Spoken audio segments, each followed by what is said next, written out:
नमस्कार। स्वागत है आप सभी का दिल दहला देने वाली एक और सच्ची घटना में, जिसे सुनकर आपके रोंगटे खड़े हो जाएंगे। तो चलिए कहानी की शुरुआत करते हैं। रात का सन्नाटा था। तेज हवाएं साए साए करके चल रही थी और मैं बेफिक्र कदमों से बढ़ी जा रही थी, अनजान खतरे से बेखबर। अचानक चलते चलते मेरे कदम रुक गए, क्योंकि मेरे सामने सफ़ेद कपड़ों में एक 15-16 साल की लड़की खड़ी थी। वो कुछ अलग सी लग रही थी। रूखे रूखे बाल, आंखें अंदर को धंसी हुई, शरीर पर मांस खून का कोई नाम नहीं, इतनी दुबली कि जरा सी हवा चले तो उड़ जाए।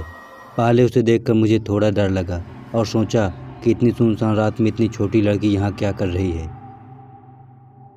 इतनी बातें सुनकर लड़की रोने लगी और कहने लगी, मैं बहुत मुसीबत में हूँ, आपकी मदद चाहिए और मेरे मम्मी पापा अब इस दुनिया में नहीं रहे। मुझे उसकी बातें सुनकर उस पर दया आ गई। मैंने उस लड़के से पूछा, तुम्हारा घर कहाँ है? उसने पहाड़ी को इशारा करके कहा, मेरा घर उस पहाड़ी के पीछे गांव में है। और वो छोटे बच्चों के जैसे मेरा हाथ पकड़कर चलने लगी। कुछ दूर चलने के बाद उसका गांव आ गया। पूरा गांव शांत शांत था, जैसे यहाँ कुछ हुआ हो, और सब मुझे हैरान होकर देख रहे थे। तभी एक औरत मेरे पास आकर बोली, बेटी यहाँ तो कोई भी नहीं आता जाता, शायद तुमने इस गांव के विषय में नहीं सुना, यह एक शापित गांव है। कैसा श्राप माई? और मैं यहाँ खुद नहीं आई, मुझे तो ये लड़की लेकर आई है। तब उस बूढ़ी औरत ने उत्तर दिया, कौन सी लड़की बेटी? यहाँ तो कोई लड़की नहीं है। जैसे ही मैंने उस लड़की को देखा तो वहाँ नहीं थी और डर के कारण मेरी चीख निकल गई। फिर मैंने कहा कि एक दुबली सी लड़की मुझे यहाँ अपनी सहायता के लिए लेकर आई है। तब वो बूढ़ी औरत मुझे एक टूटे से घर में ले गई, जहाँ पर उस लड़की और उसकी मम्मी की तस्वीरें टंगी थी, और पूछा, क्या यही थी वो लड़की? मैं स्तब्ध रह गई ये सब देखकर, और मैंने हाँ की मुद्रा में अपना सिर हिला दिया। मेरे इतने कहते ही वो बूढ़ी औरत जोर जोर से ईश्वर का धन्यवाद करने लगी और खुशी से नाचने लगी।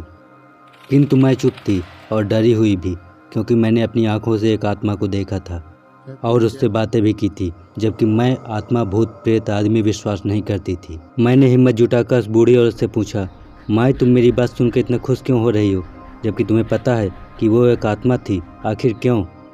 माँ ने कहना शुरू किया, बेटी ये आज से 20 साल पहले की बात है। तब ये गांव खुशहाल हुआ करता था। यहाँ पर चारों ओर खुशियाँ ही खुशियाँ थी, लेकिन न जाने इस गांव को किसकी नज़र लग गई। ये उस मनहूस अमावस की रात की बात है, जब सब लोग अपने घरों में सोए हुए थे कि तभी किसी के चीखने की आवाज़ सुनाई दी। सब लोग अपने अपने घरों से बाहर आ गए और देखने लगे कि क्या बात है। तभी क्या देखते हैं कि बिरजू की बेटी, जिसकी उम्र करीब 15-16 वर्ष की होगी, वो अपने आप ही हवा में उड़ती जा रही थी। किसी की समझ में कुछ नहीं आ रहा था। फिर सबने हिम्मत करके उसका पीछा करना शुरू किया और वो पहाड़ी पर बनी गुफा में चली गई। हम सब भी उस गुफा के बाहर खड़े होकर देख रहे थे कि आखिर किस्सा क्या है। तभी हम देखते हैं कि एक औरत, जिसके नाखून और बाल लंबे थे, दांत मानो तेज आरी के समान, आंखें बड़ी बड़ी और गुस्से में लाल, जैसे आंखों से खून टपक रहा हो। ये कहते कहते वो बूढ़ी औरत चुप हो गई, किंतु जो उसके बाद का मंजर था वो काफ़ी डरावना था। क्यों, ऐसा क्या हुआ था? मैंने थोड़ा सहम कर पूछा। तब उस बूढ़ी औरत ने बताया कि उस चुड़ैल ने देखते ही देखते बिरजू की लड़की का सारा खून अपने दांतों से ऐसे पी लिया जैसे वो पानी पी रही हो। उसने उसके शरीर में खून की एक भी बूंद नहीं छोड़ी। फिर क्या था?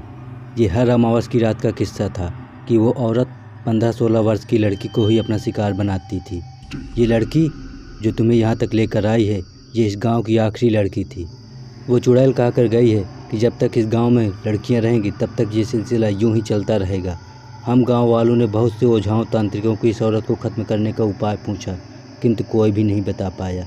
एक रात हमारे गांव में एक साधारण से दिखने वाले एक साधु आए और हम सबके उदास चेहरे को देखकर हमारी उदासी का कारण पूछने लगे। फिर क्या हुआ माई? मैंने उस बूढ़ी औरत से कौतूहल से पूछा। बूढ़ी औरत ने बताना शुरू किया कि हम सब ने उन्हें अपने दुख का कारण उस चुड़ैल को बताया। बहुत देर सोचने के बाद उन्होंने कहा कि इस गांव की जो लड़की सबसे बाद में उस औरत का शिकार बनी, उसको अभी तक मुक्ति नहीं मिली। उसकी आत्मा ऐसे ही घूम रही है। हम सब ने पूछा, तो उससे क्या होगा बाबा? तो बाबा ने बताया कि जिस दिन उसकी आत्मा जिस लड़की को दिखाई देगी, जो रोहिणी नक्षत्र में जन्मी होगी और जिसका जन्म अमावस्या को हुआ होगा, वो अपनी मदद के लिए इस गाँव तक लेकर आएगी। वही लड़की उस चुड़ैल को समाप्त कर सकेगी। तब मैंने काँपते हुए उस बूढ़ी औरत से पूछा कि मैं उसका अंत कैसे कर सकूंगी। तब उस बूढ़ी औरत ने हंसते हुए कहा कि तू फिक्र क्यों करती है, हम सब हैं ना तेरे साथ। उस साधु बाबा ने उस औरत को मारने का उपाय भी बताया है हमें।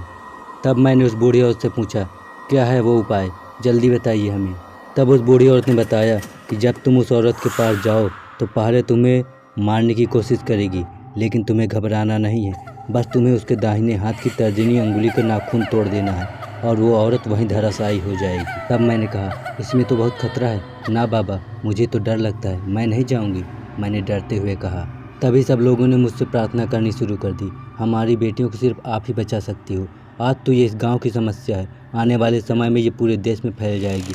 तब बताओ लड़कियां कहाँ से आएंगी। उन बेबस गांव वालों की बातें सुनकर मेरा दिल पिघल गया और मेरा मनोबल बढ़ गया और मैं उस गुफा में जाने के लिए तैयार हो गई। मेरे साथ पूरा गांव चला। जैसे ही मैं गुफा के पास पहुंची तो दिल दहला देने वाली एक भयंकर आवाज़ हुई और देखते ही देखते मेरे सामने एक भयावह स्त्री खड़ी हो गई। उससे भी भयावह स्त्री जो उस बूढ़ी औरत ने मुझे बताया था। मैं अंदर तक कांप रही थी। मुझे देखते ही उस औरत ने मुझ पर हमला किया। किसी तरह मैं उससे बची। फिर उसने मुझे अपनी मुट्ठी में उठा लिया। मैंने भी अवसर का लाभ उठाया और उसका तर्जनी अंगुली का नाखून तोड़ दिया। नाखून के टूटते ही वो औरत ज़मीन पर धराशायी हो गई और सबने मुझे कंधे पर बिठा लिया। ऐसे ही रहस्यमयी और दिल दहला देने वाली सच्ची घटनाओं को जानने के लिए हमारे चैनल को सब्सक्राइब करें।